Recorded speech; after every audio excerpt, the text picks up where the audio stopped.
Tomorrow is Thanksgiving. Ellery gives a know-it-all lecture on how Thanksgiving is a bunch of lies made up by Americans to make themselves feel important. The real Thanksgiving feast was a 3-day event in October, where people ate eels, and the Indians were far more important than the Pilgrims. Ellery sounds like one of those holiday clickbait articles which come out every year. Everything you know about the first Thanksgiving is wrong. Those articles, you've seen them, right? Argo Font Book Review, Argo Font Book Review. Nikki is celebrating the holiday by giving food to the needy. Good for her. One of the needy people is part Indian. Ellery is interested in meeting an Indian for Thanksgiving, so he comes along. I suspect Ellery just wants an excuse to repeat his lecture on how Thanksgiving should be changed to a Native American holiday. That was very forward thinking on his part. There are plenty of people today who agree with that sentiment. The woman in question is Mother Carey.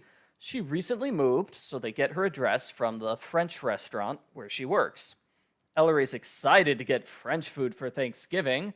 He asks for an expensive wine called Chateau de Quim. Guess what?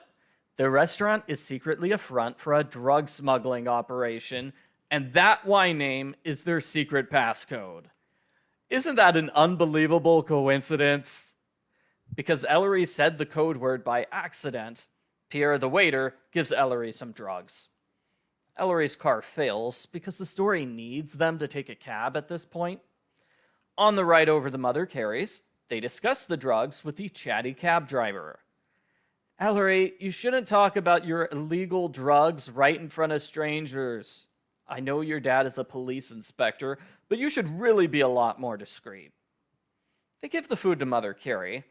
Ellery has a nice detective moment where he quickly counts the number of doors in her apartment and realizes she has a spare room hiding someone. That is her husband. He was framed for the drug dealing 3 years ago. By coincidence, he recently escaped from jail. There sure are a lot of coincidences in this story, huh? Inspector Queen is pretty mad at Sergeant Velli for wasting weeks looking for this escaped convict when Ellery was able to find him by total accident in under 5 minutes. Our heroes go to the restaurant where they find Pierre the waiter has just been murdered. Carey the convict is there.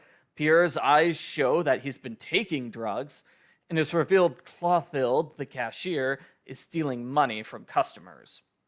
They go back to the Carey house, where Ellery explains Pierre must be the go-between for the drug operation.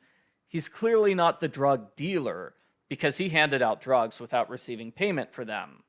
The culprit killed Pierre in order to protect themselves.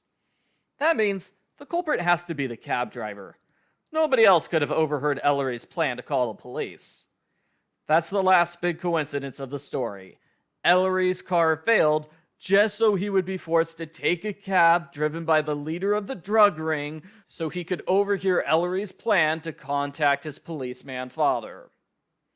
Ellery and Nikki struggle to remember anything about the cab driver other than the fact that he was really interested in their drugs.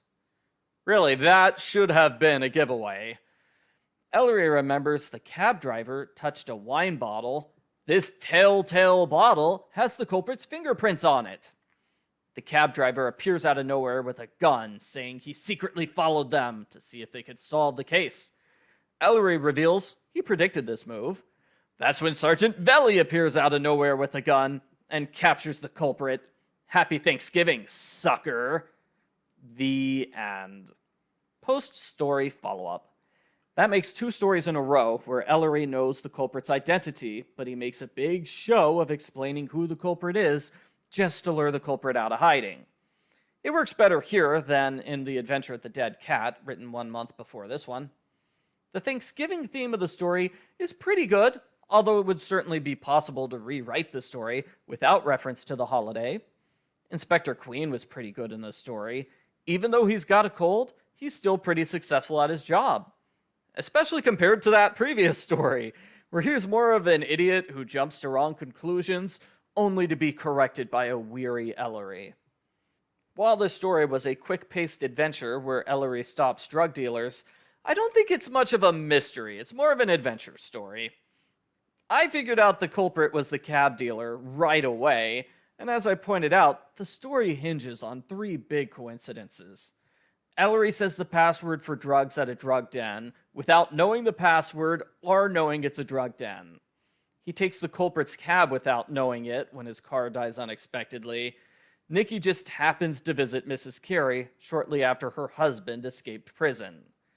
I liked the story, but I feel like it should be docked a few points for these coincidences which drive the whole plot. I give Ellery Queen the Telltale bottle a sideways thumbs up.